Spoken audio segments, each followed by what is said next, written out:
جب کوئی آپ سے کہے محرم میں یہ کام کرو، بولو بھائی ہم چونکہ اہل سنت والجماعت میں سے ہیں، ہم چونکہ سنی ہیں، لہذا ہمارے ہاں کوئی مہینہ ہمارے مذہب کے مطابق منحوس نہیں ہے۔ پھر کوئی آپ کو اصرار کرے نہیں ہے، آپ بولو بھائی ہم تم پہ اپنا مسلک تھوپ رہے ہیں کیا؟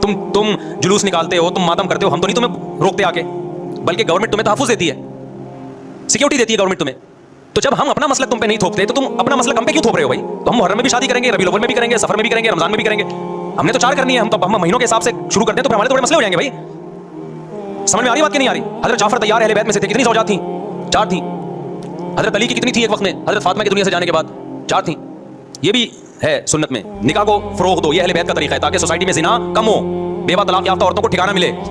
خیر، تو اب میں بات سمیٹ کے ختم کر رہا ہوں۔ لوگ کہتے ہیں محرم میں ہم نکاح کیوں کریں بھائی؟ فرض واجب تو نہیں ہے نا، چلو حرام نہیں ہے لیکن فرض بھی تو نہیں ہے نا۔ لوگ یہ بھی کہتے ہیں دیکھو جب قرآن نے کسی چیز کو حلال قرار دیا ہو نا تو قرآن اس کو پسند نہیں کرتا کہ آپ عملاً اس کو حرام کر دو۔ دیکھو مشرکین مکہ کیا کرتے تھے؟ بتوں کے نام پہ جانور چھوڑتے تھے، پھر ان کا گوشت نہیں کھاتے تھے۔ اللہ نے فرمایا کہ تم نے ایک خدا کی حلال کرتا چیز کو کیسے حرام کر دیا تم نے؟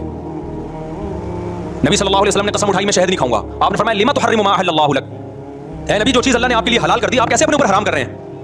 اس سے پتہ چلتا ہے کہ اگر آپ محرم میں نکاح کرنا چاہتے ہیں لیکن آپ یہ سوچ کے ڈیلے کر دیتے ہیں کہ بھائی اس مہینے میں لوگ نکاح کو برا سمجھتے ہیں، تو یہ ڈیلے کرنا آپ کے لیے ناجائز ہوگا، کیونکہ لما تحرم ما احل اللہ لک، اللہ نے جس چیز کو تمہارے لیے حلال کیا تم نے کس دلیل کی بیس پر اپنے اوپر پابندی لگائی ہے اس پر؟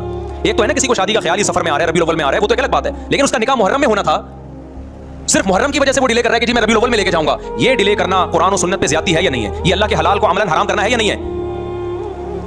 نہیں ہے بات سمجھ میں؟ پھر اگر کوئی شیعہ آپ سے کہتا ہے کہ بھائی آپ ہمیں چھیڑنے کے لیے کام کر رہے ہو، آپ بولو نہیں بھائی ہم آپ کو چھیڑنے کے لیے نہیں کر رہے، آپ کا مسلک ہے آپ اس پر عمل کریں، ہمیں اس پہ کوئی اعتراض نہیں ہے، لیکن ہم کس کے پر عمل کریں گے؟ ہم اہل سنت والجماعت ہیں۔ کتنے صحابہ ہیں، خود نبی کی نکاح محرم میں ہوا ہے، اور ویسے بھی ہمارے ہاں شہادت ایک منحوس عمل نہیں ہے، شہادت ایک مبارک عمل ہے۔ 10 محرم پہلے سے فضیلت والا دن تھا، محرم پہلے سے فضیلت والا مہینہ تھا، حسین ابن علی کی شہادت سے اس مہینے کے تقدس کو 4 چاند لگ گئے اور مقدس ہو گیا یہ مہینہ۔